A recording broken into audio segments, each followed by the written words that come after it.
2000s kids were the last generation that knew life before the internet took shape. The dawn of the new millennium was just 22 years ago, but since then the world has become a completely different place. And we stand together to win the war against terrorism.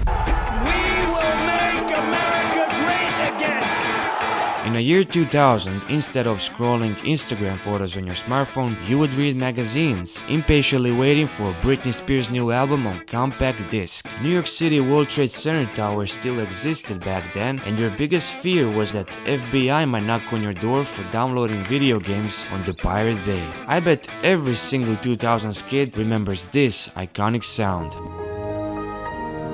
Windows XP became the most popular operating system, selling over 500 million copies, excluding number of times it has been downloaded. The kids would use Windows operating system mainly for playing video games. Doom 3 graphics was mind-blowing at the time, and you just couldn't wait to get your hands on it. Your father would promise you that he would buy you this game, but first you had to fix your school grades. So until arrival of your new game, you would play what was available for free. Solitaire and 3D Pinball Space Cadet. It would become very enjoyable after some long time of playing them. On school days, you would play a real life game with classmates called Fortune Paper Teller. This paper device was usually marked with 8 numbers labeled with colors. 8 options, usually questions, was given to player to choose from. On the inside were 8 flaps, each concealing a message, in most cases the answers to the previous questions or activities the player was forced to perform. You were definitely a cool 2000s kid if you were collecting a deck fingerboards. Fingerboard was a small replica of a skateboard which allowed you to recreate skateboarding's core tricks and maneuvers by using your fingers. Some would even create the little skate parks in their own bedrooms. Fingerboarding became so popular that in 2000, Mark Erhenberger created the Fast Fingers contest series. In the year 2000, the most groundbreaking best-selling console in history was released. PlayStation 2, now $499.95. PS2 did not guarantee satisfaction only to kids, but parents too, as PlayStation 2 supported another magnificent format released in 1998, DVD. This is DVD. So parents wouldn't have to buy a DVD player to watch their favorite movies, because PlayStation 2 could play both video games and movies. Massive library of PS2 games started hitting the stores. Get in. And you just couldn't wait for Saturday, because during weekend you would hope you're in a desperate need for new clothes just so you could be taken by your parents to a shopping mall where your favorite video game store was located. By crossing the entrance door, your spirit would leave the planet Earth and become happily surrounded by hundreds of PS2 titles on shelves, sending shivers down your spine. Survival horror video game like Obscure featured multiplayer mode, which meant it was time to invite your best friend over at your place. Remember how you couldn't connect for multiplayer back then using internet, so you and your friend actually had to be physically present in the same room. PlayStation 2 console on the floor, 2 controllers, Obscure itself, and yet again something was missing. In order to save the game progress, you had to own a little thing called memory card. For some reason, persuading your parents about the importance of memory card felt impossible. Driven by all the impatience, you would play the game without the memory card, so the only possible way of completing the game was to not turn off the PS2 until the game is completely finished. Your mother, unaware how painful your life has become, she would accidentally turn off the PlayStation 2 while vacuuming the bedroom. Who is responsible for this outrage? This was every 2000s kid's worst nightmare. Y2K Fashion captured the biggest trends from the late 90s and the early 2000s. Generation Z might have been a bit too young to remember it perfectly, but our mothers used to force us spending half an hour searching for our perfect clothes in a clothes shop. Most common clothes from the Y2K fashion people wore in 2000s were pocketless low-rise jeans, dresses over jeans, flashy name belts, and tube tops that girls wore to expose their slim stomach.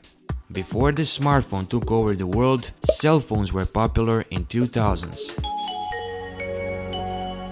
Cell phone cameras took low quality pixelized pictures, music couldn't be even stored on it, parents would buy their kids cell phones just for a case of emergency. Roaming fees were very high, so talking for just a few minutes could very easily result in your phone bill skyrocketing. Writing a text message took forever, and often you would lose all your patience when realizing that your text had to be shortened because text messages were limited to only 140 characters. Popular brands like Nokia and Sony Ericsson were dominating the market, releasing innovative and differently designed cell phones. How do you find the mobile that's right for you? In the mid-2000s, cell phone manufacturers realized that they could integrate other technologies into the phone and expand its features. Cell phones were becoming more advanced. You didn't need video cameras to record videos anymore or iPod to store over 1,000 songs. This, along with countless amount of other features, could all fit in your pocket now. Cell phones became much more attractive to our eyes by replacing its keyboard with touchscreen and losing some weight. In 2007, the first Apple iPhone arrived and the world was changed forever. Online video games were pretty popular in 2000s. Scary Maze became an absolute hit when released in 2003. Intense concentration was required from player to navigate a 3-level maze without touching the walls.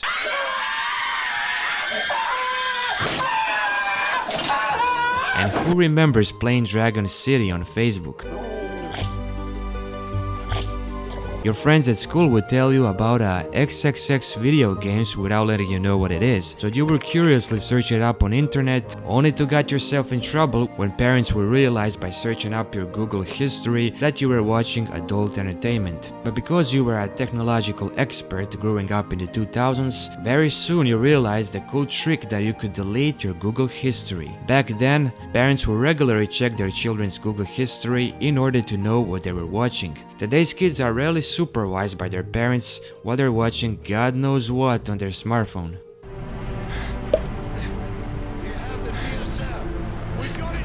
2009 left an emotional scar on every single gamer.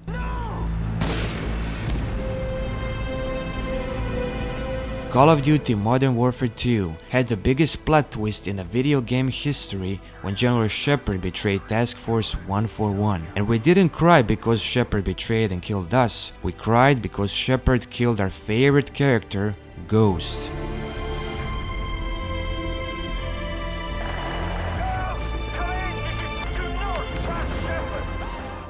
Before you could watch movies on Netflix by just a few clicks, you had to get inside your vehicle and drive yourself to the nearest video rental store in order to watch a movie.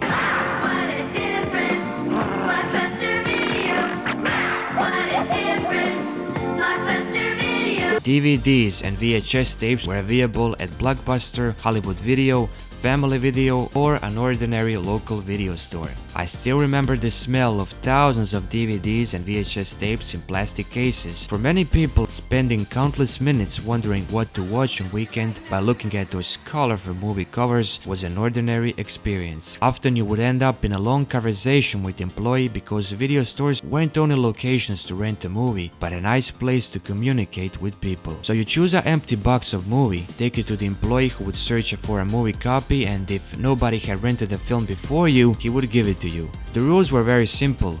Return the film after weekend on Monday and pay $2 for it. Each delay of returning a DVD or VHS would count as extra $2, so bringing it back on Friday instead of Monday would cost you $10. Now you can rent all new releases or anything else for 5 days. Really? Yes, you can just enjoy it at your own pace.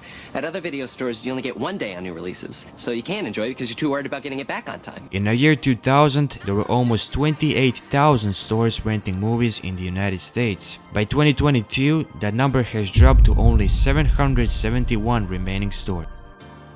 Like all of you, I was shocked and saddened by the deaths of several young people who were bullied and taunted for being gay, and who ultimately took their own lives. As a parent of 2 daughters, it breaks my heart.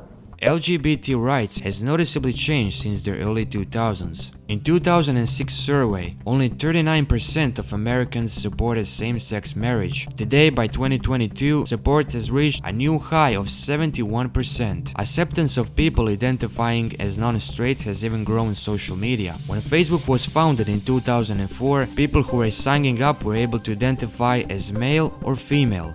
Today, countless amount of genders were added as norm on social media applications. Studies have shown that Generation Z, who grew up in 2000s, is more likely than any other generation to identify as LGBTQ+. 2021 Gallup poll reported that 5.6% of US adults were non-straight, and just a year later, in 2022, there were 7.1% of Americans who identify as lesbian, gay, bisexual, or transgender. This significant growth is a result of nearly 21% of Generation Z identifying as LGBTQ+. In 2000s, we saw a birth of second most popular social media platform. YouTube gives potential to content creators to share their own content with the audience of millions for free.